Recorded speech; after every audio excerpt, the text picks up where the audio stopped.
Oxidation number method.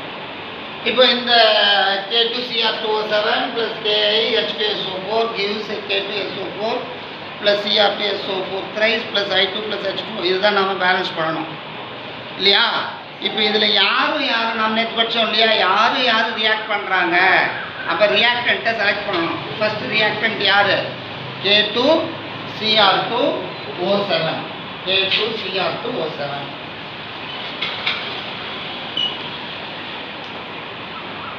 இப்போ இந்த K2Cr2O7ல யாரோடைய oxidation number கண்டுபிடிக்கணும்? Cr. இப்போ Kவுக்கு நமக்கு தெரியும், என்ன தெரியும்? +1. வெறும் 1ன்னு சொல்லக்கூடாது. ஆக்சிடேஷன் நம்பர்னா +1 அல்லது மைனஸ் அப்படி தான் சொல்லணும். ப்ளஸ் ஆர் மைனஸ் தான் சொல்லணும். நான் ஏற்கனவே சொல்லியிருக்கேன். வேலன்சின்னு சொன்னால் ஒரு நம்பர். ஆக்சிடேஷன் நம்பர்னா என்னது? ப்ளஸ் போட்டு மைனஸ் போட்டு சொல்லணும். அதான் வேலன்சிக்கும் ஆக்சிடேஷன் நம்பருக்கும் உள்ள டிஃபரன்ஸே. வேலன்சின்னா மியர் நம்பர், ஆக்சிடேஷன் நம்பர்னா என்னது? +1 +2 +3 -1 -0 கூட வரும், ஃப்ராக்ஷனில் வரும், அப்படியெல்லாம் சொல்லியிருக்கேன்ல. அப்போ +1 எப்பயுமே ஃபஸ்ட்டு குரூப் எலமெண்ட்டோடைய ஆக்சிடேஷன் நம்பர் +1. அதாவது கே இப்போ lithium, sodium, potassium, rubidium, caesium, francium அதனுடைய ஆக்சிடேஷன் நம்பர் எப்போவுமே என்னது? +1. அதனால் 2 இருக்குது. 2 × +1. அப்புறம் 2 × Cr. ஏன் 2 × Cr? Cருக்கு தான் நம்ம கண்டுபிடிக்கணும். We do not know the oxidation number of chromium, so we have to find out because that is involved in the reaction. சரியா? இது வந்து அதை ஆக்சிடைஸ் பண்ணுது. இது ஆக்சிடைசிங் ஏஜென்ட். புரியுதா? அதனால் it will undergo reduction. +7 × -2 எல்லாத்தையும் கூட்டினா என்னது? 0. அதுவும் நமக்கு ஏற்கனவே தெரியும். ஆக்சிஜனுக்கு ஆக்சிடேஷன் நம்பர் எப்பவுமே என்னது? -2. அதனால தான் -2. ஏன் சார் 7 போட்டிங்கன்னா 7 ஆக்சிஜன் இருக்குது, அதனால் 7 × -2.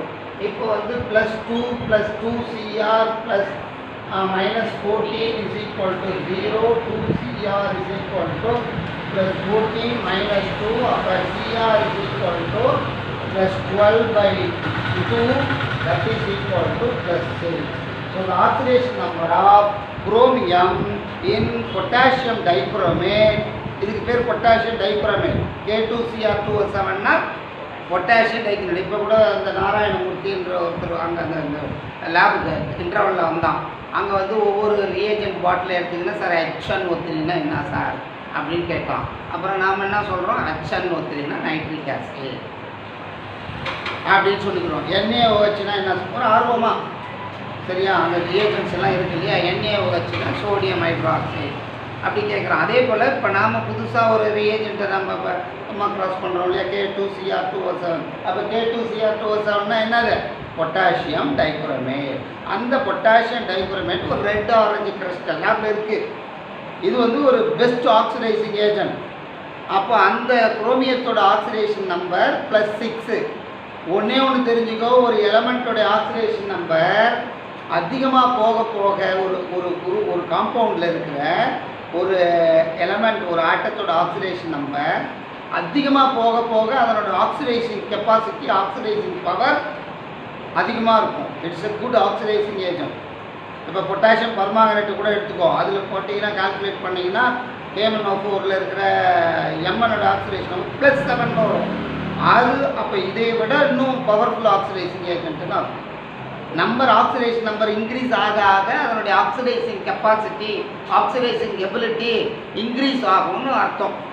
புரியுது? அதனால் இது வந்து is a powerful oxidising agent. அப்போ இந்த ரியாக்ஷனில் இது என்ன செய்யுது? கேயை ஆக்சிடைஸ் பண்ணுது அயோடினா. இது போயிட்டு இந்த ரியேஜென்ட் வந்து KI பொட்டாசியம் அயோடைடை என்ன செய்யுது? ஆக்சிடைஸ் பண்ணுது. அப்போ இது ஆக்சிடைசிங் ஏஜென்ட்.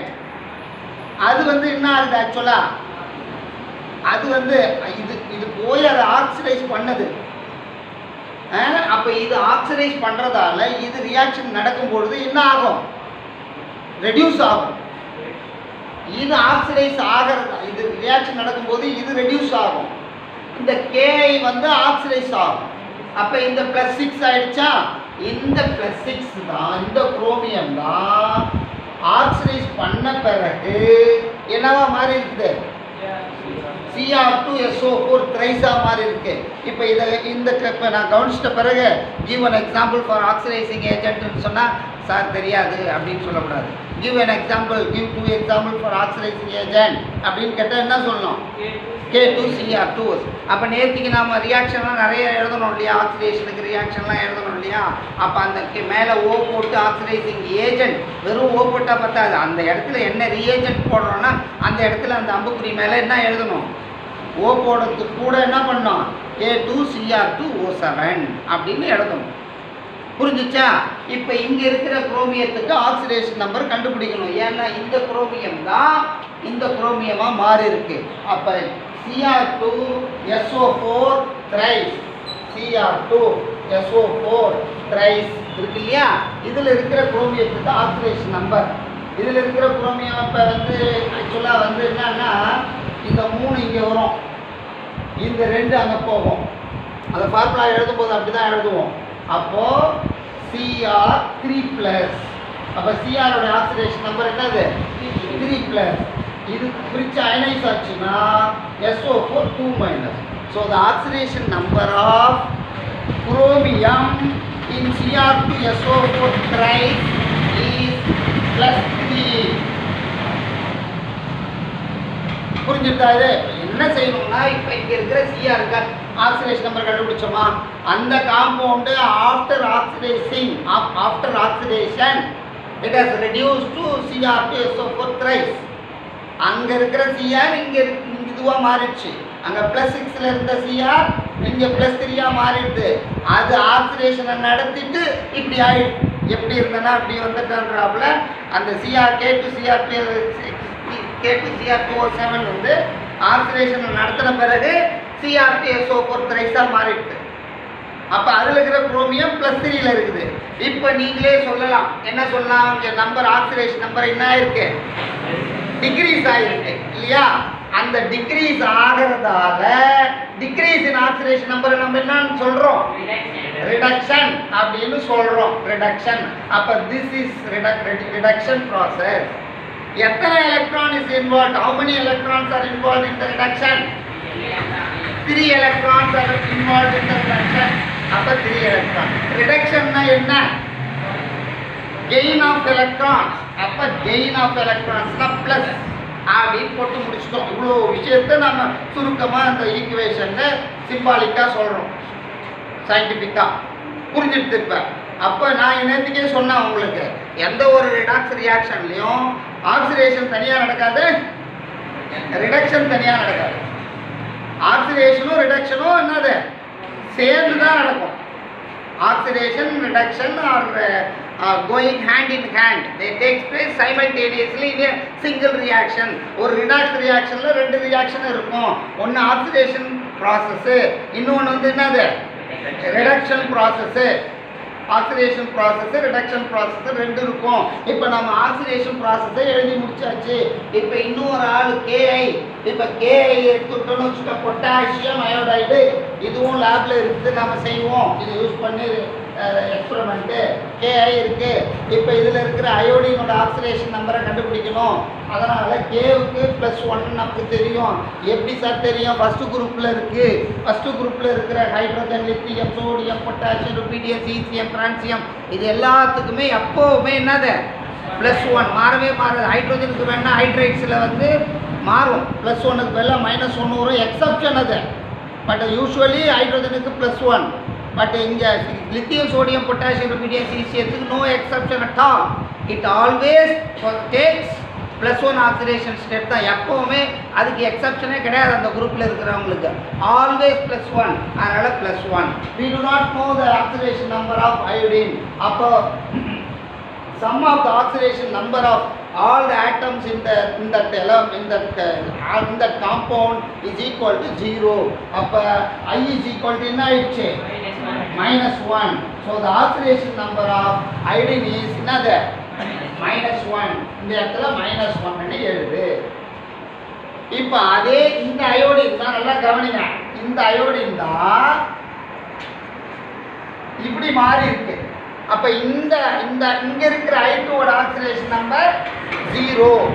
எப்படி சார்னா I2 Cl2 Br2 எலமெண்ட்ரி ஸ்டேட்டில் இருக்கிற அந்த எலமெண்ட்டுக்கு ஆக்சிடேஷன் நம்பர் 0ன்னு போடணும். இங்கே மட்டும் கிடையாது.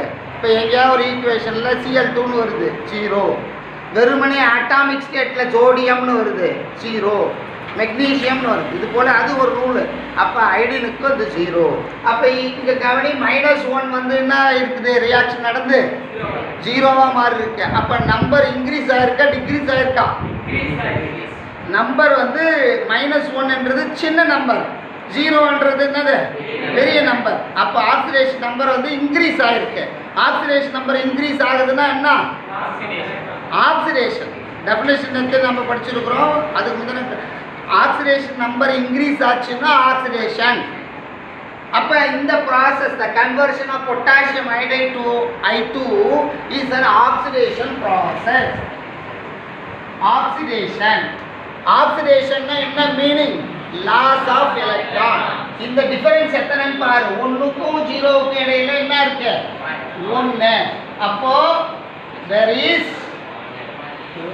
is a loss of 1 electron.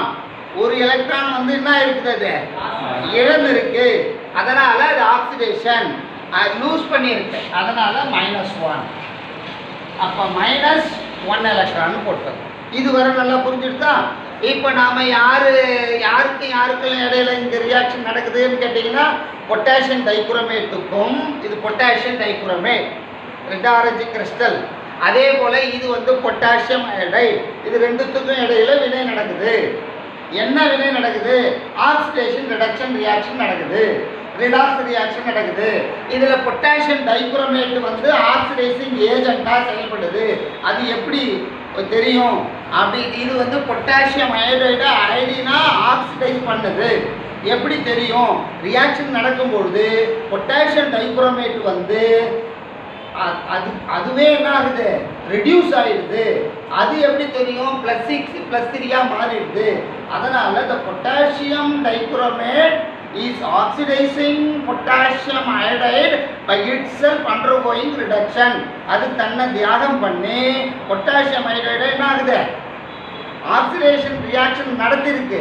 Oxidation ரியாக்ஷனை நடத்த யாராக இருந்தாலும் அவங்க என்ன ஆகணும், அவங்க ரிடக்ஷன் நடந்தால் மட்டும், அவங்க தானே ரிடக்ஷன் ஆனால் மட்டும்தான் அவங்களால என்ன பண்ண முடியும், ஆக்சிடேஷனை நடத்த முடியும். புரிஞ்சுடுது? இப்போ நாம் அடுத்த கட்டத்துக்கு போகிறோம். இதை கண்டுபிடிச்சிட்டா பேலன்ஸிங் முடிஞ்சிடுது. இப்போ என்ன செஞ்சுருக்கிறோம்? ஃபர்ஸ்ட் ரியேஜென்ட் K2Cr2O7, அடுத்த ரியேஜென்ட்டு KI. இவங்க 2 பேரையும் எடுத்துக்கணும். இப்போ இவர் என்ன பண்ணியிருக்கிறாரு? It has undergone reduction. ரிடக்ஷன்னா என்ன அர்த்தம்? Gain of electron. அப்போ 3 எலக்ட்ரானை இது கெயின் பண்ணுது. அங்கே 3 எலக்ட்ரானை கெயின் பண்ணது இல்லையா? ஆனால் எத்தனை குரோமியம் அந்த காம்பவுண்டில் இருக்கு? 2 குரோமியம் இருக்கு. அப்போ ஒரு குரோமியத்துக்கு 3 எலக்ட்ரான், 2 குரோமியம் இருக்கிறதால என்னது 6 எலக்ட்ரானை இது வாங்கிக்குது. சரியா? இங்கே பொட்டாசியம் அயோடைடு ஹாஸ் லாஸ்ட் என்னது 1 எலக்ட்ரான். அப்போ 1 எலக்ட்ரான் ஒரே ஒரு ஐடின் தான், அயோடைடு தான் இருக்குதாங்க. அதனால் ஒரு எலக்ட்ரான் இது எது லூஸ் பண்ண எலக்ட்ரானை இது வாங்கிக்கும். இது கெயின் பண்ண எலக்ட்ரான் எங்கேருந்து தான் போகுது? இந்த 1ஆல் இதை பெருக்கணும், இந்த 6ஆல் இதை பெருக்கணும். எப்படி சார் மீனு? கடைக்காரர் இப்போ ஒருத்தர் கடை வச்சிருக்கிறாரு, கடை வச்சிருக்கிறவருக்கு லாபம் அன்னைக்கு 10,000 ரூபா லாபம்னு சொன்னாருன்னா என்ன அர்த்தம்? அது யாருடைய காசு? நாம் போய் கொடுத்துருக்குறோம். அப்போ நம்மளுடைய இழப்பு அவருக்கு என்னது லாபம். நாம் கொடுத்த காசு நம்ம பாக்கெட்டில் இருந்து காசை காணோம். நம்ம பாக்கெட்டில் இருந்த காசெல்லாம் யார்கிட்ட போயிருந்து? லாபம்னு சொல்கிறவருக்கு போயிருக்கு. அப்போ இவர் 6 எலக்ட்ரான், இப்போ இவர் ஒரு எலக்ட்ரான் லூஸ் பண்ணுறாரு இல்லையா? இதெல்லாம் இங்கே இப்போ இதை பெருக்கணும், இங்கே 6ன்றதெல்லாம் இந்த 6ஆல் இதை பெருக்கணும். இவர் இழந்ததை அவர் வாங்கிக்கிறாரு. புரியுது? அவர் வாங்கினது இவர்கிட்ட இருந்து போயிருக்குது. இப்போ ஓரளவுக்கு புரிஞ்சுருக்காது. அதனால தான் குறுக்கு பெருக்கல் இப்படி தான் பண்ணி balance the following equation based on the oxidation நம்பர்னு வந்தாவே இவர் எத்தனை எலக்ட்ரானை லூஸ் பண்ணியிருக்கிறாரு, எத்தனை எலக்ட்ரானை கெயின் பண்ணியிருக்கிறாரு? இவர் 6. சரியா? இவர் எத்தனை எலக்ட்ரான் லூஸ் பண்ணியிருக்கிறாரு? 1. இந்த இவர் லூஸ் பண்ணதெல்லாம் இவருக்கு போகணும். சரியா? இப்படி மாற்றி மாற்றி பெருக்கிக்கணும். இது வர புரிஞ்சிடுச்சு. இப்போ நாம் அடுத்த கட்டத்துக்கு போகிறோம். மறுபடியும் அந்த இங்கேயே நான் எழுதிடுறேன். அப்போ இந்த கேஐ எதால் பெருக்கணும்? கேஐ எதால் பெருக்கணும்னா 6ஆல் பெருக்கணும். ஏன் 1ன்னு சொன்னீங்க? கேஐ ஏன் எத்தனை ஆள் பெருக்கணும்? ஏன் இங்கே 6 எலக்ட்ரான் வந்துருக்கு இல்லையா? அந்த 6 எலக்ட்ரானை இங்கே போடணும். இந்த 6ஆல் இது எத்தனை? அதனால் இந்த 1 இங்கே போடணும். இது புரியுதா இல்லையா? புரிஞ்சிடுது. இப்போ இது முடிஞ்சிடுது. இப்போ என்ன ஆயிடுச்சுன்னு சொன்னால் அடுத்த ஸ்டேஜுக்கு போகணும். இங்கே வந்து எத்தனை கே இருக்கு? அங்கே எத்தனை? இங்கே எத்தனை ஐ இருக்கு? 6 இருக்கு.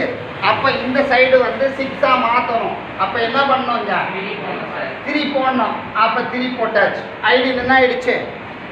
பேலன்ஸ் ஆயிடுச்சு. இப்போ அடுத்த கட்டத்துக்கு வருவோம். இங்கே பொட்டாசியம் எத்தனை இருக்கு? பொட்டாசியம் இங்கே 6, இங்கே 2, எத்தனை? 8 வந்துருக்கு. அந்த சைடு பொட்டாசியம் ஒரே ஒரு இடத்துல தானே இருக்கு. எத்தனை பொட்டாசியம் இருக்கு?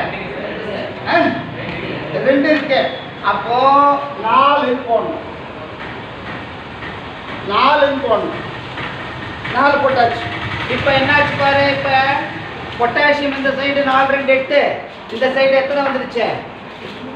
6, 2, 8. சரியாயிடுச்சா? சரியாயிடுச்சு.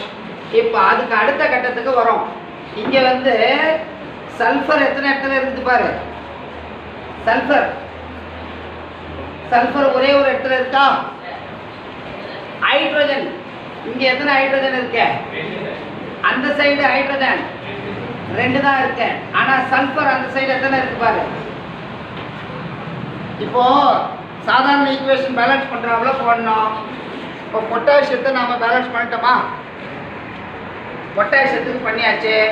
அடுத்தது அயோடினை பண்ணிட்டோமா? அயோடினை பண்ணியாச்சு. அடுத்தது ஆக்சிஜன், சல்ஃபர், இது 2 தானே பண்ணணும். இப்போ ஆக்சிஜன் இந்த இடத்துல எத்தனை இடத்துல இருக்கு? 7. இங்கே வந்து 4. இப்போ 7 4 எத்தனை? 11. அந்த சைடு எத்தனை வருது பாரு. இதை டிஸ்டர்ப் பண்ணக்கூடாது. ஏற்கனவே இதை ஃபிக்ஸ் பண்ணியாச்சு. இது 4ன்னு ஃபிக்ஸ் பண்ணியாச்சு. இப்போ எத்தனை பண்ணணும்? குரோமியம் இதே போல குரோமியத்துக்கு பேலன்ஸ் பண்ணுமா? இப்போ நம்ம பேலன்ஸ் பண்ணாத பேலன்ஸ் எதுக்கு பண்ணிட்டோம்? பொட்டாசியத்துக்கு பண்ணியாச்சு. அடுத்தது அயோடினுக்கு பண்ணியாச்சு. குரோமியத்துக்கு நம்ம பேலன்ஸ் பண்ண இந்த சைடு எத்தனை குரோமியம் இருக்கு? 2 இருக்கு. அந்த சைடு எத்தனை குரோமியம் இருக்கு? 2 இருக்கு. அதையும் பண்ணியாச்சு. அடுத்தது சல்ஃபர், இந்த சைடு எத்தனை சல்ஃபர் இருக்கு? இந்த பக்கம் எத்தனை சல்ஃபர் இருக்கு? இப்போதைக்கு 1 தான் இருக்கு. அந்த பக்கம் எத்தனை சல்ஃபர் இருக்கு? 4 சல்ஃபர். இங்கே 3 சல்ஃபர், 7 சல்ஃபர் இருக்குது. அப்போ இங்கே சல்ஃபர் வந்து குறையுதா? அப்போ 7ன்னு போடும். அப்போ சல்ஃபர் இப்போ பேலன்ஸ் பண்ணியாச்சு. இப்போ நீ பாரு, இந்த பக்கம் இருக்கிற சல்ஃபரோட எண்ணிக்கையும் அந்த பக்கம் இருக்கிற சல்ஃபரோட எண்ணிக்கையும் சம்மா இருக்கும் பாரு. 7 போட்டாச்சு. இப்போ அடுத்த கட்டத்துக்கு என்ன போகணும்? ஆக்சிஜன் வந்து பேலன்ஸ் பண்ணணும். ஆக்சிஜன் வந்து இந்த சைடு எத்தனை இருக்கு? 7 28. இங்கே ஒரு 7 28 7 எத்தனை? 35 இருக்கு. அந்த சைடு ஆக்சிஜன் அதே போல் எத்தனைன்னு பாரு. இங்கே வந்து 16. இங்கே ஒரு 4 3 12 கூட்டு. அப்போ எத்தனை குறையுது? 7 குறையும். அந்த 7 இங்கே போட்டுரு. ஹைட்ரஜனுக்கு எத்தனை வந்துச்சு? ஹைட்ரஜனுக்கு 7 × 14. இங்கே ஹைட்ரஜன் ஒரே ஒரு இடத்துல தான், அது 14. ஆக மொத்தம் எல்லாத்தையும் பேலன்ஸ் பண்ணியாச்சு. இப்போ நம்ம ஆக்சிடேஷன் நம்பர் மெத்தடில் இப்போ என்ன பண்ணி முடிச்சிட்டோம்? பேலன்ஸ் பண்ணி முடிச்சாச்சு. அப்போ நம்ம ஆன்சர் என்னன்னு கேட்டிங்கன்னா, ஆன்சர் வந்து K2Cr2O7 ப்ளஸ் எத்தனை K? 6K plus 7H2SO4 gives, இப்போ என்ன ஆச்சு?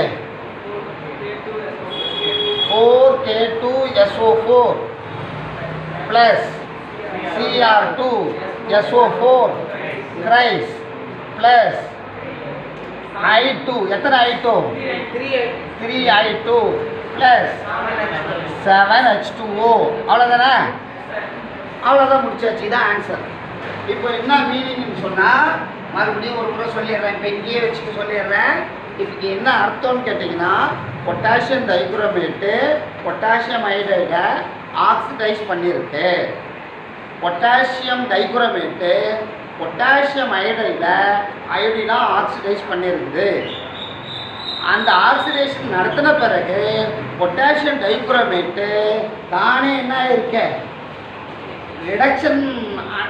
ரிடக்ஷனுக்கு பலியாக இருக்குது அது ரிடக்ஷன் ஆகி தான் அந்த ஆக்சிடேஷன் நடத்திருக்கு இந்த ரியாக்ஷன் ஆசிட் மீடியாவில் நடந்திருக்கு சல்ஃபூரிக் ஆசிட் போடுறாங்கன்னா ஆசிட் மீடியாவில் நடந்திருக்கு அப்படின்றது இப்போ எத்தனை பேருக்கு உண்மையிலே புரிஞ்சிச்சு கை தூக்குங்க பார்ப்போம் எல்லாருக்குமே புரிஞ்சிருக்குது வெரி குட் மீண்டும் சொல்கிறேன் ஆக்சிடேஷன்னா இன்க்ரீஸ் இன் ஆக்சிடேஷன் நம்பர் ஆக்சிடேஷன்னா லாஸ் ஆஃப் எலக்ட்ரான் அதே போல் ரிடக்ஷன்னா gain of electron decrease in oxidation number இப்படி சொல்லணும் டிக்ரீஸ் இன் ஆக்சிடேஷன் நம்பர்னா ரிடக்ஷன் கெயின் ஆஃப் எலக்ட்ரான்னா ரிடக்ஷன் ஆப்போசிட் ஆக்சிடேஷன் ஆக்சிடேஷன்னா loss of electron increase in oxidation number இது ஓகே அடுத்தது ஒரு ஆக்சிடைசிங் ஏஜென்ட்னா ஒரு காம்பவுண்ட் ஆக்சிடேஷனை நடத்தணும்னா அந்த காம்பவுண்டு தானே என்ன ஆகணும்